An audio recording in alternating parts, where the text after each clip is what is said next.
Okay, welcome everyone. I'm really happy that you would join me this evening. And I know this was a webinar put together on short notice, but things are changing every day with what we're all dealing with the outbreak of this particular coronavirus, COVID-19. So as things change, we're going to get more information, and we need to be learning on the fly. So this was, put together pretty quickly just to kind of illustrate where are we at right now and what can we be doing. So before I really get started, I'll tell you a little bit about me. I am Kris Vaughan. I'm a certified clinical herbalist. I'm also the owner and program director of Herbal Wisdom Institute, which is an herbal education facility in Arizona.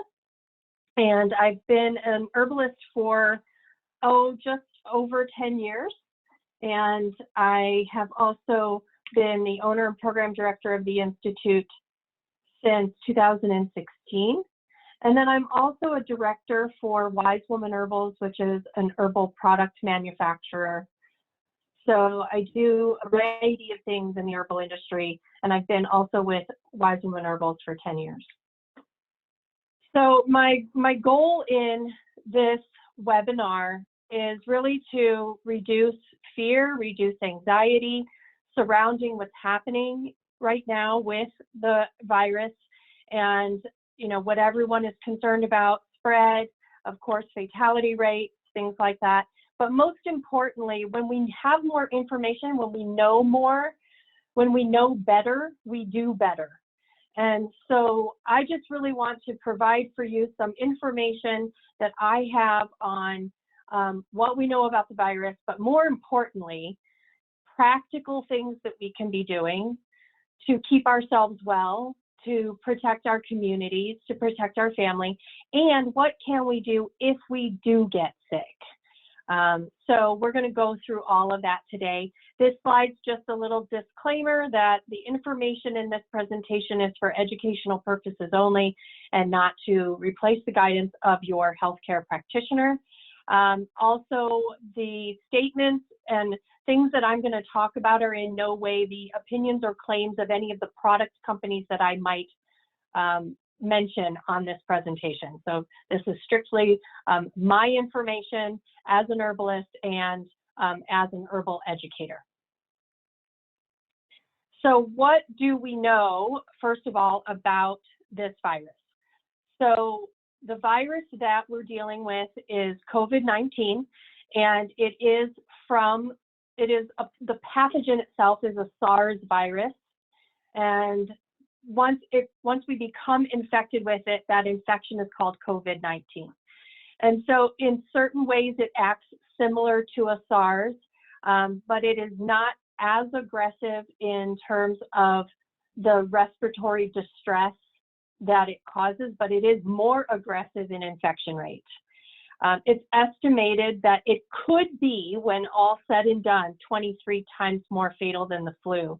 So I've been reading a lot of information by herbalist Stephen Buhner, and he has made this prediction that we could get 23 more times fatal. So I'd like to really look at a lot of information from different herbalists, different medical practitioners.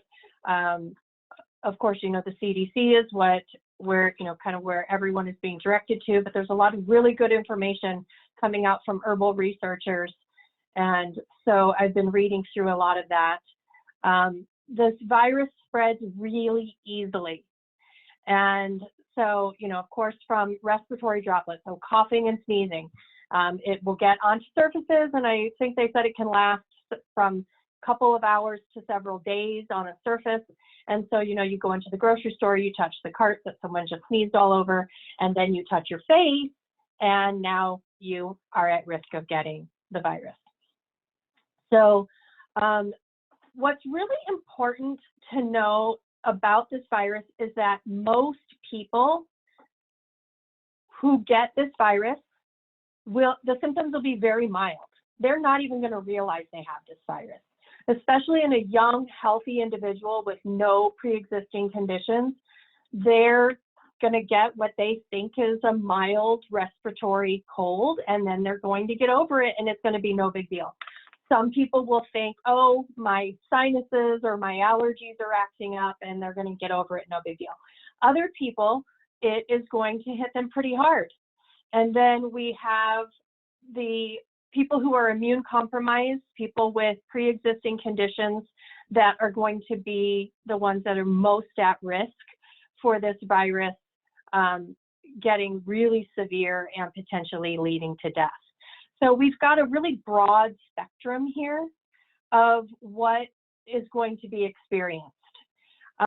They are in the process of making a vaccine for this virus, but what I want everyone to understand is that this is a positive stranded RNA virus. And so so we have DNA viruses and we have RNA viruses. Now, DNA viruses, let's start with those, because those are the ones that they replicate exactly the same every time. So it's really easy to make a vaccine for a DNA virus because we know it's going to act the same every time that it replicates.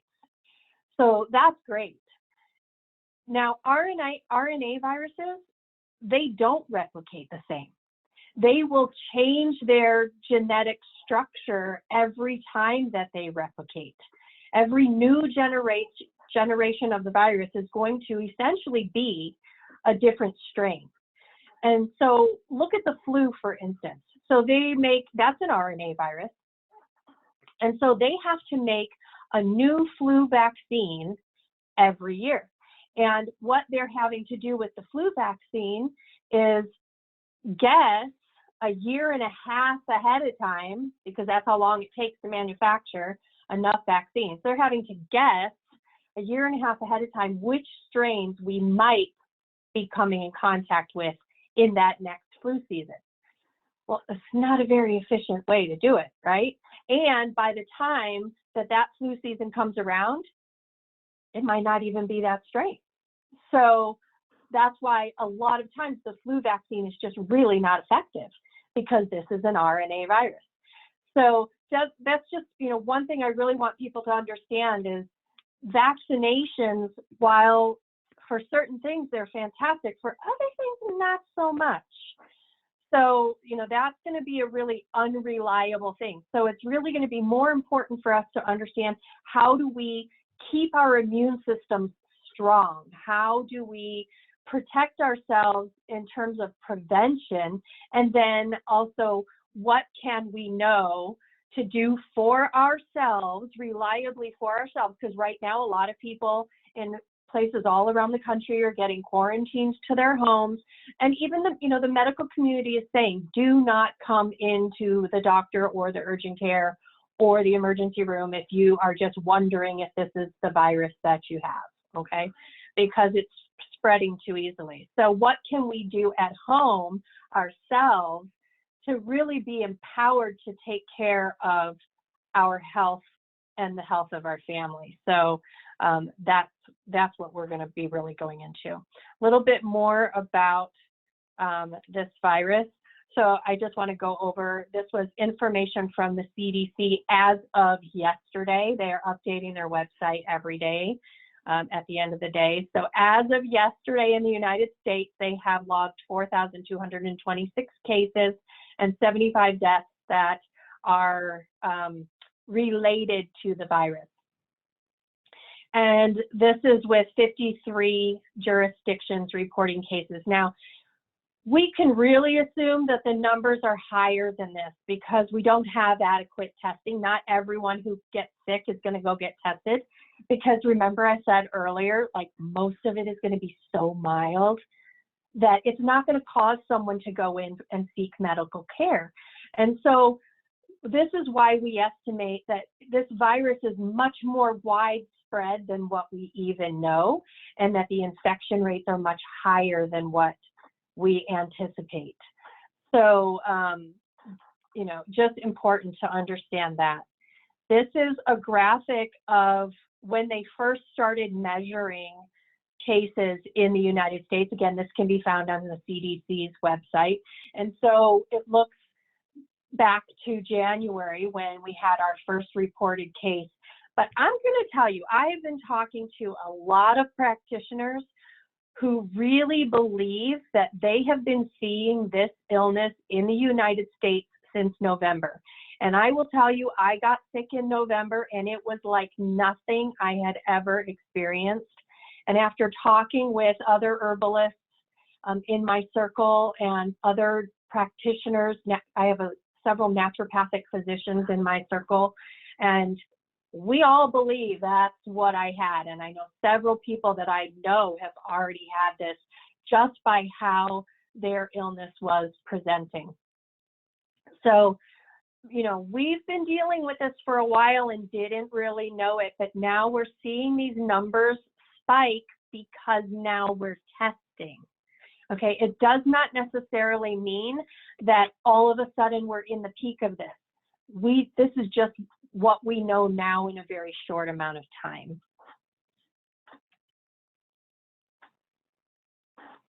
Okay, so some symptoms.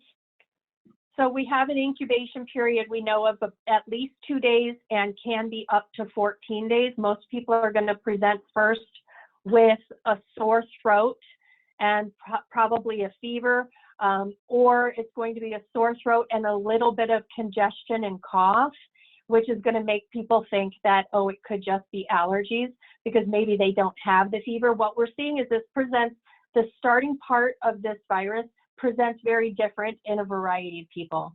But the most common thing is sore throat, progressing into fever, could have cough with mucus, sometimes a lot of mucus, turning to more mucus pretty quickly, a headache, body aches, fatigue, extreme fatigue. It's going to feel like a flu once it really gets going.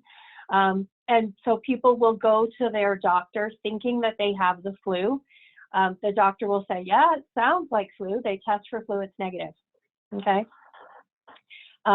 It can then progress to more serious issues like shortness of breath and difficulty breathing.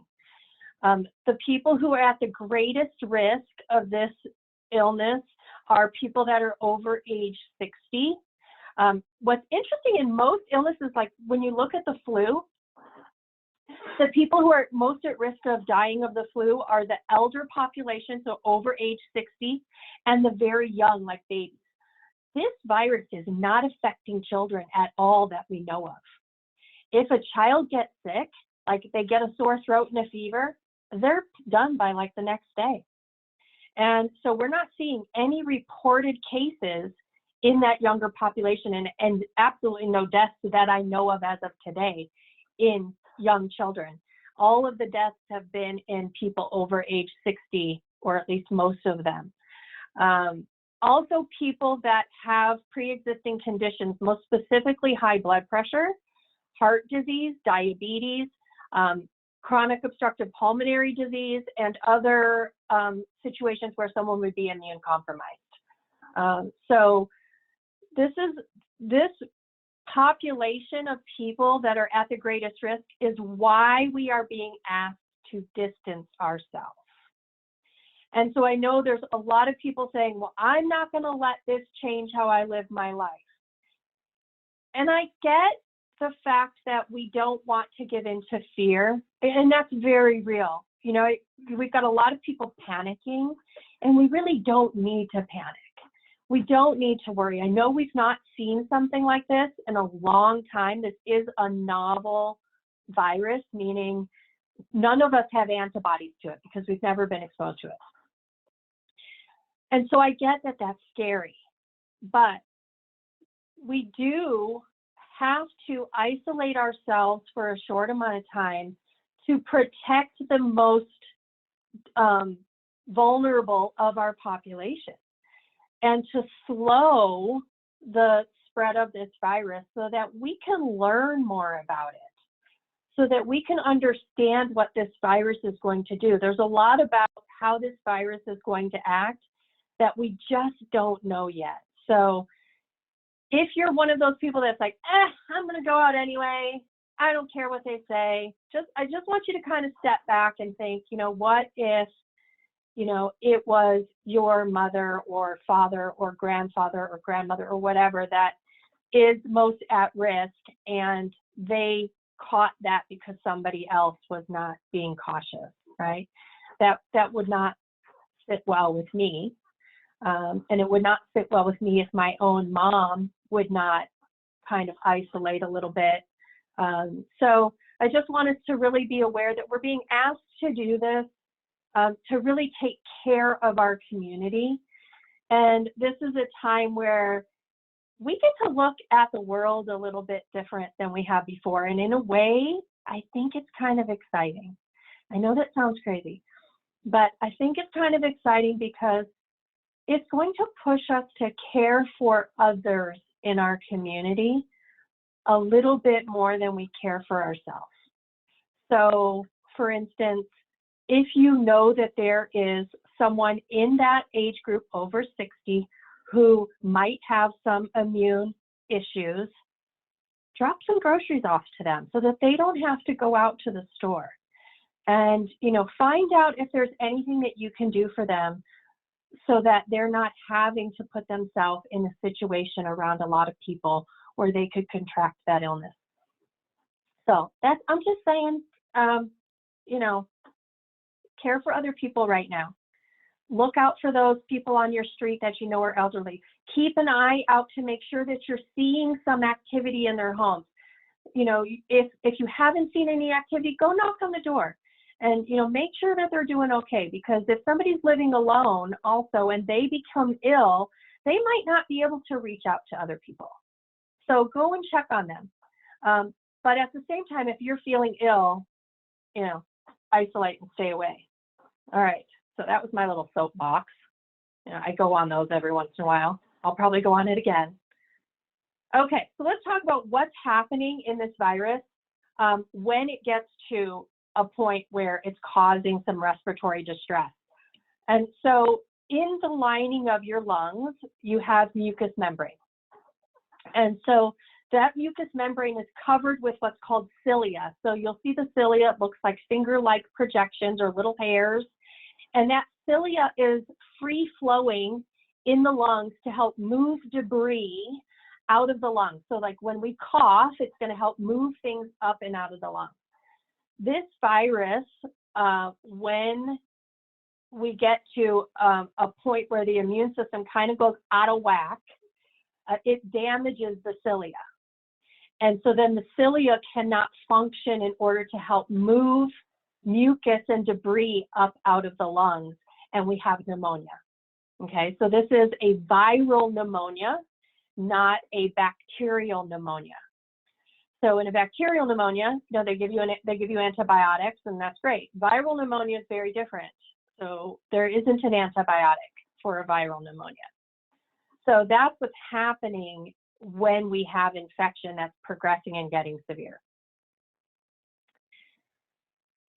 Now, some of you may have heard about what's called cytokine storms happening with this virus. So let's talk about what is cytokine so that people can understand. So a cytokine is like a messenger molecule. And so when we are exposed to an illness, a virus, a bacteria, a myriad of things, the body has these cytokine, each cell has cytokines that it sends out as messengers to call in the cavalry of our immune system. So in this particular graphic, you'll see the mast cell, lymphocyte, macrophage, granulocyte, fibroblast. Those are all immune cells.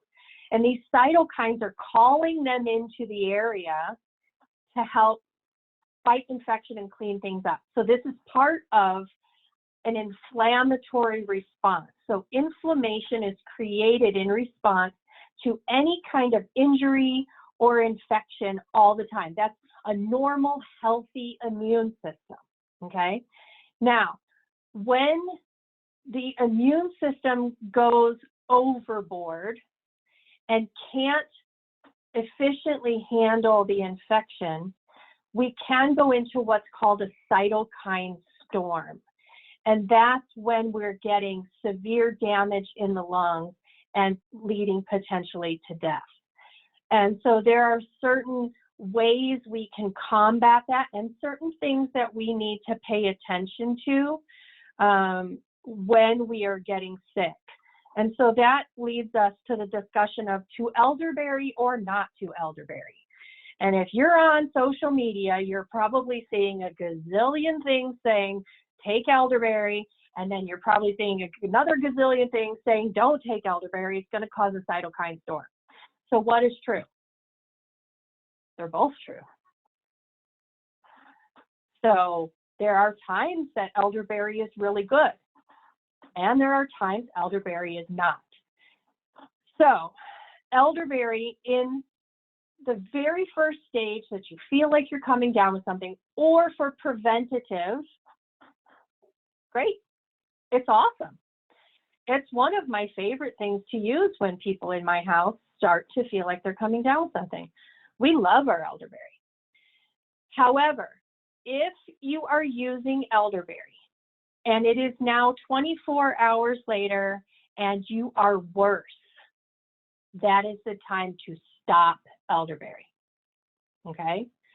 Elderberry, if it has not handled things within that first 24-hour period and you are now worse, you could be pushing yourself towards a cytokine storm. Elderberry will do that. Now, when we say this, we're talking about elderberry by itself, okay? So no other herb in the preparation, just elderberry. This does not necessarily apply when you have elderberry in combination with a variety of other herbs that are also immune supportive and anti-inflammatory. When we put herbs in formula together, we get a synergy that is just much better than an individual herb by itself. So as an herbalist, we teach about herbs individually, but it is very rare that an herbalist uses individual herbs. Now, there are some that do, and that's fine. I, as an herbalist, mostly do things in formula. So I do keep a plain elderberry syrup around my house for prevention. And then I keep an elderberry syrup with other things in it around the house for when someone actually starts to get sick with something. And it's for this reason. You know, there's a time and a place for each kind of remedy. So to elderberry or not to elderberry, both are true. It just depends on time and place. Okay, so I hope that makes sense. All right, so what do we know about this virus from an herbal perspective? So you're going to read a lot of information. That's a lot of medical jargon. And that's fine if you like that kind of stuff. That's great, and it's important to understand. But I like to really simplify things, and I have started to really look at herbs from an energetic perspective. You could look at it like traditional Chinese medicine is an Eastern medicine tradition, thousands and thousands of years old. And energetics is part of traditional Chinese medicine, but you also have energetic theories from Ayurvedic medicine. But it is different than how a Western medicine looks at things. So Western medicine looks at illness in terms of the illness has these symptoms, it works this way in the body, and so we're going to choose an herb with this chemical profile, okay? So it's very much like prescription. You know, if you have symptom A, we're going to give you herb B, right? Now, when we look at it from an energetic perspective, what we're seeing and what we're knowing about this virus is that we would consider this to be a cold and damp condition. So it's cold in terms of the body not being able to generate heat in the immune system to effectively fight the virus, and damp because it's causing a lot of mucus and phlegm in the lungs. And so when we think of an illness from that perspective, cold and damp, then we want to look for herbs and foods that are warm and drying, okay? So we're looking for an opposite of what the virus is doing in order to balance the body. So you'll see in this image, there's onion and there's turmeric and ginger and garlic and jalapenos and orange peel and lemon peel, and over in the corner there's some apple cider vinegar. And this is leading to one of our favorite remedies, which is fire cider. So I don't know if any of you are familiar with fire cider, but it's a remedy full of hot, spicy, pungent kitchen herbs. It's a functional food remedy. It's all of these things are going to warm the body up. So when we think about the herbs that we have in our kitchen cabinets that we cook with normally, they're mostly warming, pungent things. Pungent equals spicy, okay? Pungent equals hot or warm, however you want to look at it. Some are hotter than others. But that's what we're really wanting for this particular virus. And I'll tell you, when I look back to when I had this, I gravitated to hot drinks, not cold. And I'm normally like ice and everything. I always have to have ice. But I wanted hot drinks, hot soup, hot stews, spicy foods. That's what felt good to me, okay? So the other thing that is really beneficial is honey, lemon, and ginger. This is like probably one of my favorite remedies because I always have it in my refrigerator. And anybody who knows me, they'll tell you, if they message me or call me and say that they're not feeling good, the very first thing I'm going to tell them to do is honey, lemon, and ginger tea every time. So this is something super easy that you can make to have at home. So you're going to get a mason jar, whatever size mason jar you want, and one fresh lemon sliced up, put that in the jar. You're going to get a 1 to 2 inch piece of fresh ginger. You're going to slice that up, put it in the jar, and then you're going to take raw honey and pour that into the jar, kind of turn the jar over so that honey moves all the way through the spaces between the lemon and the ginger. You're going to cap that, put it on your counter and let it sit, or you can put it in the fridge. After about a week or two, take the lemon and the ginger out, and then you just have this beautiful syrup that you can just keep in the fridge for several months. Mine lasts in the fridge because I make a decent sized jar. It'll last in my fridge really the whole cold and flu season. So you're talking a good 4 to 5 month time frame in the fridge. And then whenever you feel like you're starting to come down with something, you just take a spoonful and you can take it straight, awesome, or you can put it in some hot water to make a tea. Now, if you don't have fresh ginger and you don't want to wait for this to sit for a week or so, then just grab the ground ginger out of your spice cabinet, take 1/8 to 1/4 of a teaspoon into a cup of hot water, add some honey, add some lemon, and sip on that. And do that several times throughout the day. The ginger is a pungent herb, and pungent herbs are naturally antiviral and antibacterial. And so I love to get ginger into people right away because most of us already have it, right? So we would be amazed at how much we can handle just from what's in our kitchen cabinets. Okay, so your best medicine chest is right there in your kitchen. So some other herbs from your kitchen that are really useful would be thyme. I love thyme when you have a cough. It is antimicrobial, but it also is very antispasmodic. And so keep, that cough that you're just like over and over, that debilitating cough, thyme helps to settle that down. You can also mix thyme into honey and let that just kind of infuse on your counter and then make tea with that, or you can do straight tea or straight thyme in tea. Garlic, of course, is another pungent herb. I tell people all the time, if you eat enough garlic, you're never going to get sick because people won't want to come by you because you smell like garlic. But I love it. And I did learn, there's an herbalist, I think she's in Canada. Her name's Chantal Cabrera. And I was in a class with her, oh my gosh, like 9 years ago. She was giving a presentation. And she taught how to take fresh garlic and not smell like garlic. So I'm going to share that with you. I tell this to all my students, and it really works. So if you want to take fresh garlic for your cold or flu or whatever it is you're dealing with, get out your cutting board, peel your garlic, chop it up really fine, and let it sit on the cutting board for 10 minutes. It takes that 10 minutes for the chemical compounds in garlic to come together and to create the medicinal compound that we're looking for. And for the life of me, I just blanked on the name of that compound. That's okay. It doesn't really matter. Give it 10 minutes.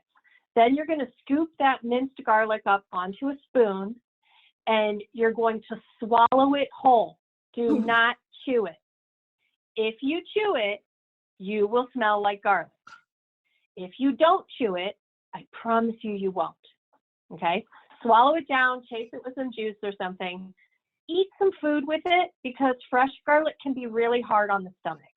Okay? Now, I'll tell you, I tested this theory. When I was in herbalism school, I did this, and I did it for like 3 days in a row. I think I did like 3 cloves of garlic a day, 3 to 5, something like that. And I asked people every day, do I stink? Be honest. And never did I smell like garlic. So it really works. Try it. It's interesting. Another herb another spice you might have in your cabinet would be turmeric. This is a wonderful anti-inflammatory herb.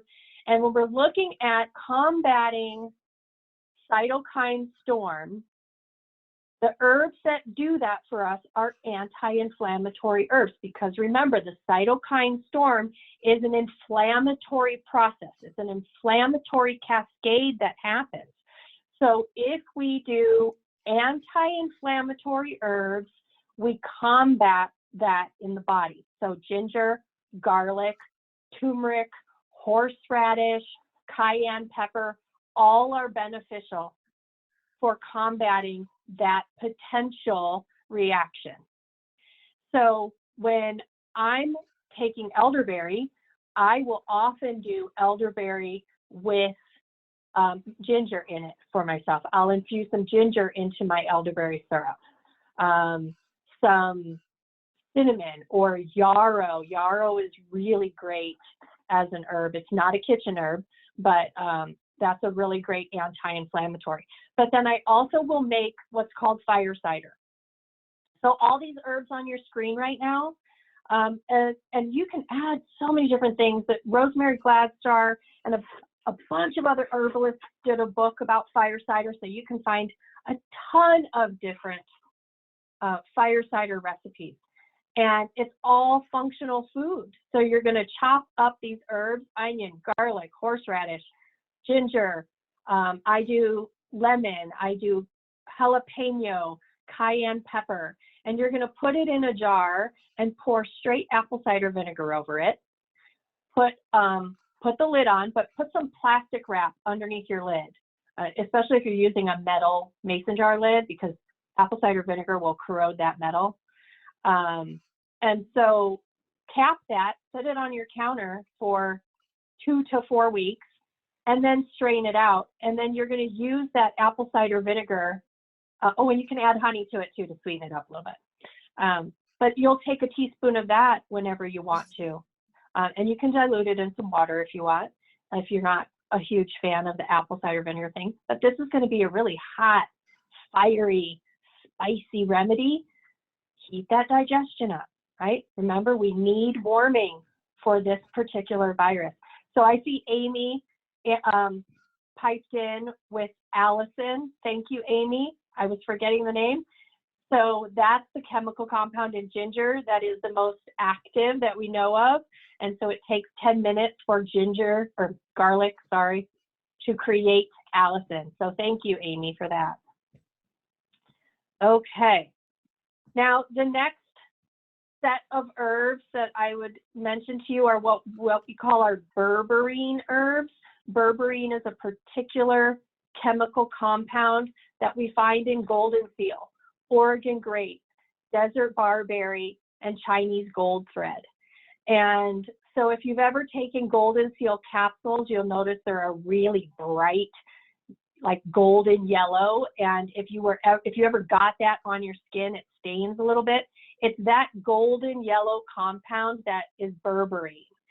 And berberine helps to support healthy mucous membrane structure. So this is really important in this particular virus because we know that this virus is damaging the mucous membranes of the lungs. So when we take any herb that has berberine in it, we're really promoting the healthy structure and function of that mucous membrane within the lungs, as well as these compounds being antiviral and antibacterial too. And it's really antibacterial because it doesn't allow the bacteria or the virus to invade cells, okay? So be thinking of golden seal or Oregon grapefruit, things like that, when you're looking at particular remedies. So prevention always first, right? It's great for us to talk about what are we going to do, and I'm going to get into some of my favorite supplementation products so that you can kind of get an idea if you don't want to make things at home, right? What can you take? But first, we really have to just focus on prevention. So again, social distance. Why is this so important right now? We talked earlier, protecting ourselves, protecting the most vulnerable in our population, slowing the spread of this virus so as not to overburden our medical system, slowing the spread so that we have time to learn more. And really, just taking this time to sit back, relax, know that the world is going to be okay, everything's going to be fine. We can handle this. We're smart. We have common sense. We know what to do. Of course, as everyone is telling you, wash your hands often. We should have been doing this all along, right? We know to do this because flu season comes around every year and they tell us to wash our hands. But now it's this new thing. Everybody has to learn how to wash their hands. But wash your hands. If you've touched something, if you have to go out and you touch something and you cannot immediately wash your hands, carry some hand sanitizer with you. I'm not normally a fan of hand sanitizer because I think we're a society that's over sanitized. And so we don't really know our body doesn't really know how to fight things off anymore. But in this instance, wash your hands. If you can't wash your hands, have hand sanitizer. Avoid touching your face, okay? Because that's where we're going to get it into the nose or the mouth or through, all the orifices, right? So try not to touch your face. It takes a lot of practice for me to not touch my face. I get it. Drink plenty of water. We need to be really hydrated in order to have a healthy body. And so I tell people drink half your body weight in ounces of water every day. You're not going to do it all on the first day. You'll be in the bathroom peeing the entire day. Build up to it, okay, little bit at a time. But your goal is to get to where you're drinking half your body weight in ounces of water every day. Reduce stress levels, get some rest. I know that that's not always easy. I work in the herbal supplement industry. My job with Wise Woman Herbals, we provide herbal supplements to people in the medical industry, but also just the general consumer. And things are insane right now. It is so busy and it's so stressful, but we feel so passionate about helping people get the products that they need. So do what you can to reduce your stress level right now. Make sure that you're trying to get good sleep. That's essential for our body to recover from anything, okay? And supplement daily. So vitamin C, zinc, and vitamin D are my #1 things that we supplement every single day, whether or not we are sick, okay? And then, of course, if you are sick, stay home. Don't go out, spread it to others. And if you're sick and you must go out, please wear a mask. That way you're not coughing and sneezing on others or on surfaces where other people will then contract it, okay?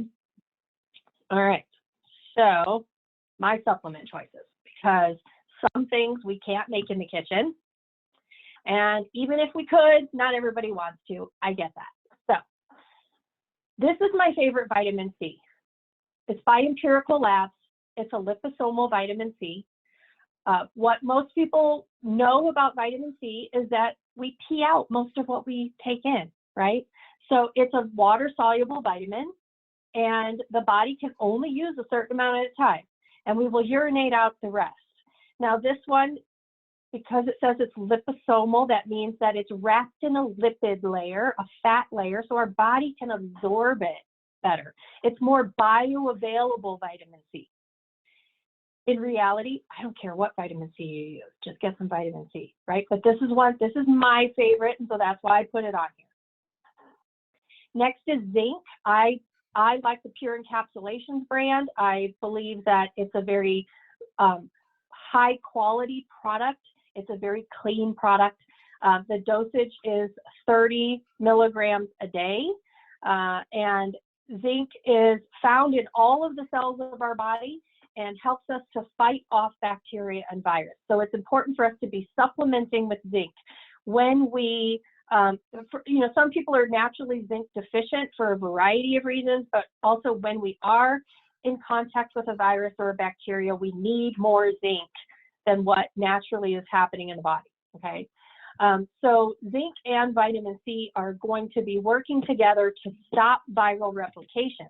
So what's important to know about viruses is they have to infect a particular cell in your body, and then they rely on those cells replicating themselves. So things like vitamin C come in and they stop that replication from happening, okay? So it's not just take vitamin C because everybody tells you to. Like, there's an actual reason why we take vitamin C. The next one would be vitamin D. So the average individual needs 3,000 international units of vitamin D. That's if you're a normal, healthy person with good vitamin D levels. If you think that you're deficient, then, and I suggest everybody gets a vitamin D blood test to know where you're at. Most people are deficient to a degree. At least the clients that I see in my clinic, most of them are deficient. I'm deficient. So I take much more than 3,000 IUs a day. But I do not recommend you take more than that unless you have a blood test telling you that you are deficient. This is a vitamin that you can get too much of. So I just want you to be aware of that. And vitamin D modulates our immune system, both our innate immunity and our adaptive immunity. So it's really essential that we have enough vitamin D. The next one that I show there is elderberry plus syrup. And so I like this one. So this is different than the one I showed you earlier, the plain elderberry. This one has the addition of echinacea, vitamin C, zinc, and OSHA. So we're getting immune support that's more broad spectrum than if we were just taking elderberry by itself. So in the beginning or for prevention, the plain elderberry is great. Once you start to feel like you're getting sick, I switch people to elderberry plus. Now I will tell you, like, if you're interested in buying this particular brand, we are having some stock issues, as you can imagine right now. So just know, if you order this, it may take a little bit to get to you, but just giving you an idea of what my favorite ones are. The next thing would be licorice. And so here's a few different choices for licorice root. And now licorice root slows or even stops viral replication by blocking how that virus assimilates into host cells. So this is a really important one for you. You can do a liquid. So there's the licorice solid extract. It's not really solid, it's like a syrup. Tastes sort of like molasses. So if you like molasses, or if you like a black licorice flavor, that's an awesome one. You can put it into hot water and make tea with it, or you can take it straight. There's also capsules.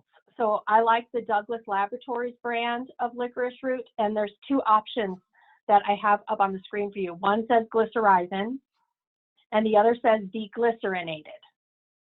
So glycyrrhizin in licorice fruit is what we know to be the most active chemical compound. If you have a history of high blood pressure, the glycyrrhizin can cause your blood pressure to go up.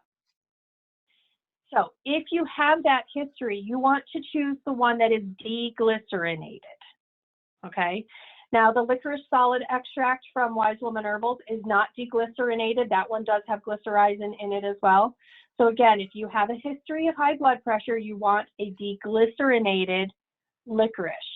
Now, it will also say DGL, okay? Or you just want to not take too much. You want to be monitored. If you want to take the one with glycyrrhizin, which is more potent, it is, then you want to be having a conversation with your healthcare practitioner to monitor your blood pressure. Okay, so I just want you to really be aware of that. Okay. PhytoGuard Immune. I love this one. This has some echinacea and hyssop and lomatium and licorice and a few other herbs in there, and it's a really great antiviral, but also herbs that are going to be protective of the immune system in terms of not pushing us into like a cytokine storm situation. So for this particular virus, I love PhytoGuard Immune. Also on your screen is Dragonfire Winter Tonic. This is Wise Woman Herbal's version of a fire cider. So if you're not wanting to make your own fire cider, you can purchase this one, or there are other companies that carry fire cider type of remedies. I will tell you, this Dragonfire is super hot. So you definitely want to dilute this one in some water or some juice if you're going to take it, because it's spicy. Okay. All right. Echinacea and golden seal. So golden seal, if you remember earlier, that's a berberine containing herb. The berberine protects the mucous membrane of the lungs, protects the cilia. And so you can take capsules of echinacea and golden seal. I love Nature's Way. They're a brand you can get at the grocery store, but they're a really clean, high quality brand. So you can pick that up anywhere. I love that. You also can get a liquid. So this one on the screen is Hydrastis glycerite. Hydrastis is the botanical name for golden seal. And this one's in a glycerin preparation, so it's alcohol-free. The glycerin's a little bit sweet, so it's actually a lot sweet. So it kind of combats the really nasty flavor of golden seal. I'll be honest, golden seal does not taste good. This is one of those times where you're like, hey, it's my medicine. I don't care what it tastes like. You just have to take it. But the glycerin kind of balances that out a little bit, so it's a little more palatable, and that's why I like this particular one. And even though glycerin is sweet, it's not metabolized in the body like sugar is, so it does not cause an insulin spike. So it is also safe for people with diabetes to take glycerin preparations, okay? All right, so when should we seek medical care?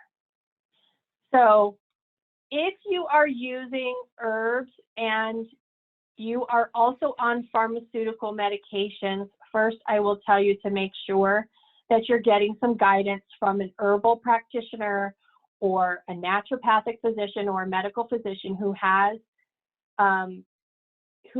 knowledge of using herbs, because there are herbs and drugs that will interact together in a negative way. Do not go to the urgent care or the emergency room for a mild infection of what you think is this illness, don't go just to get tested, because going out, you're spreading that illness. And most of the time, for most people, you're going to get this and move right through it, and it's going to be no big deal. However, do seek medical attention if your symptoms get worse and if you experience difficulty breathing.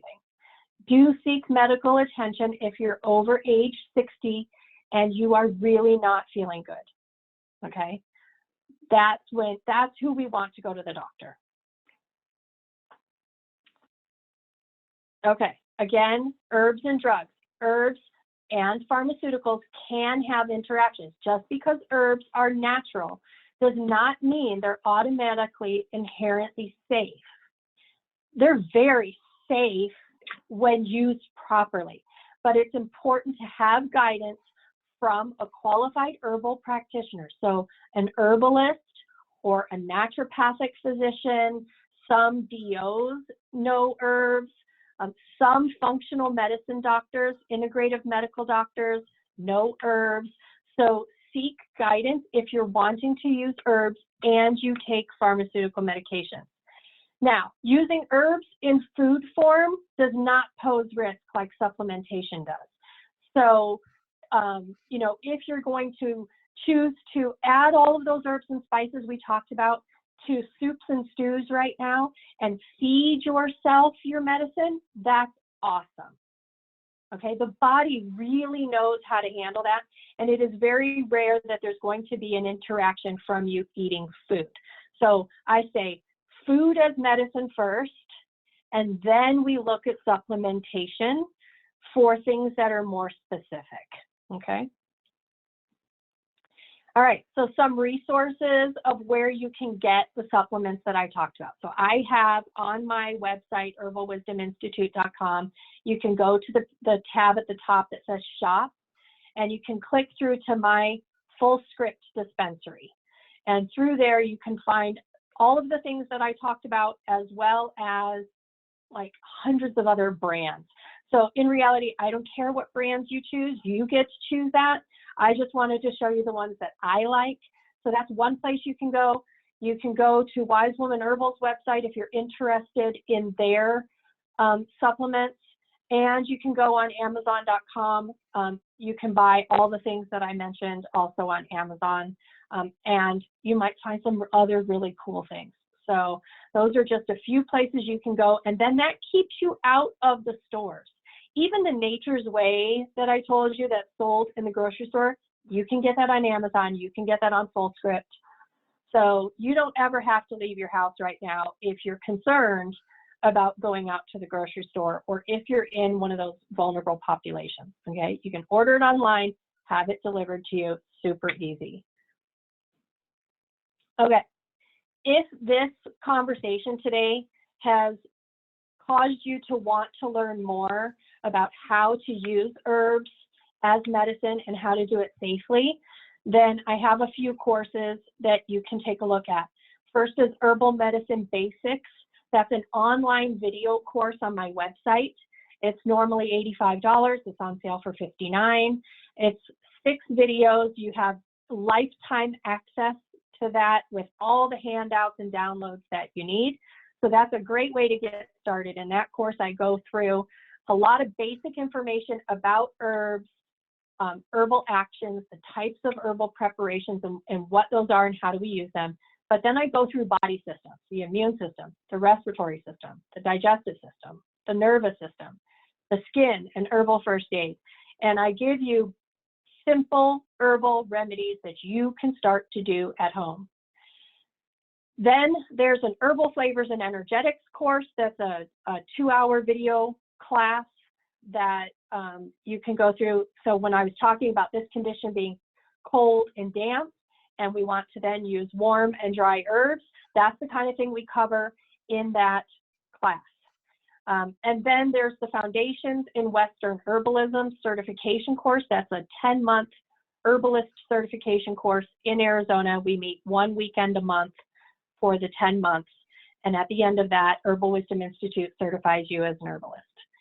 So those are some ways that you can learn more and really start to empower yourself to take care of your health, the health of your family, and the health of your community in a more natural way.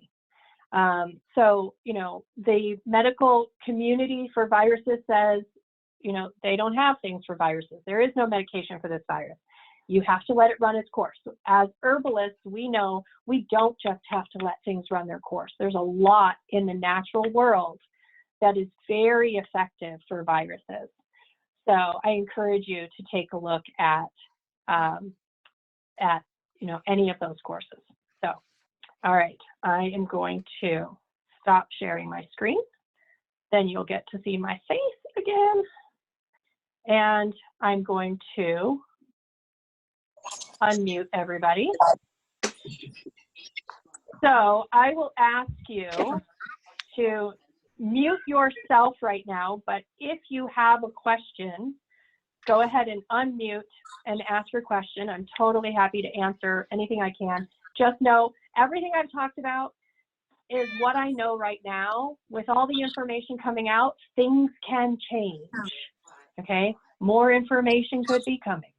So this was just from the book of Kris. You can take it or leave it. But okay, so now I'm going to open it up. Does anybody have any questions? So if you do, say your name first so I know who I'm talking to. It's Carrie. Hi. Hi, Kris. I had a question. I'm sick. Oh no. Your phone's on the counter. and I just returned my daughter's phone after a hiatus. She's so happy. At least she's quiet. So I'm sick, and I had a fever on Friday. I got sick in February. I think I was sick with the same thing like you said. And then it went away. And then Friday night I had a low fever. And then I've had a cough ever since. And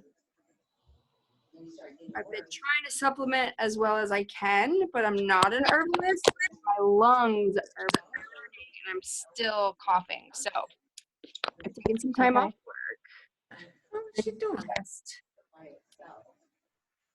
I wanted to know when you thought maybe I would be able to go back to work. Should I call you separately?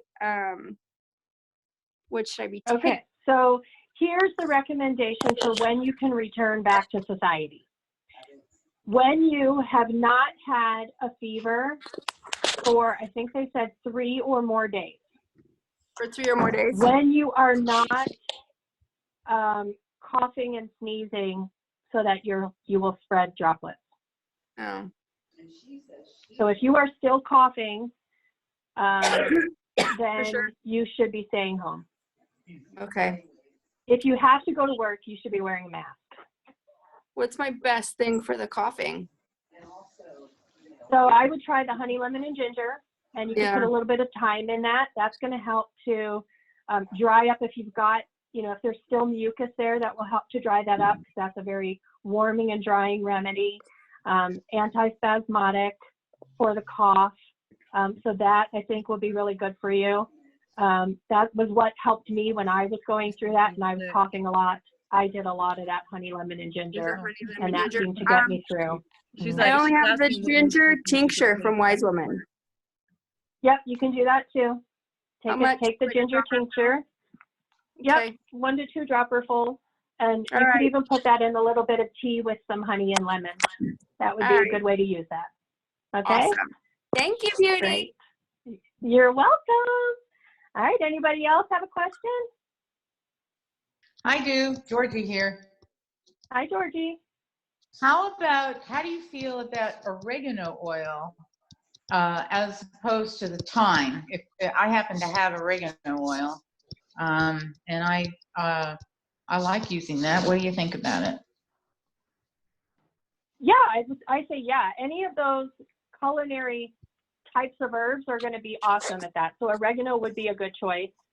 I want to say the only one that I've talked to somebody that said it did not work was, I know a lot of people like to use olive leaf, and that one did not seem to be working, but I think oregano would be a good thing to try. Okay, thanks. You're welcome. Any other questions? Hi, I'm Roma. I have a question. Hi. Hi, I have some ideas. I don't know if you're familiar with Larea, Tridentata. It's like chaparral of the desert. Absolutely. I'm in Arizona. So is taking like a small amount of that good? Also colloidal silver, alkaline things. Yeah, so Larea would be really fantastic for this particular illness. And so you can take that small amounts internally. You're taking it for a short amount of time, so there's really not much risk. But then also doing a steam inhalation from the Larea. Okay, So you great. could boil that into a pot and then tent with a towel over it and breathe in all the volatile oils that are coming up, and that's going to be really cleansing and supportive for the lungs and antiviral. Great, thank you. Oh, and colloidal You're welcome. silver. Do you have an opinion on You know, that? I'll be honest, I'm not a colloidal silver user, so I can't really speak to that. It's just never been something in my repertoire. You know, not that it's bad or good. I don't know. I've never used it, so I don't feel like I'm qualified to answer that part of your question. Like 2 or 3 drops in a gallon of water along with some baking soda. Okay. But that's just normal for me. Right. Okay, great. Thank you. You're welcome. Any other questions?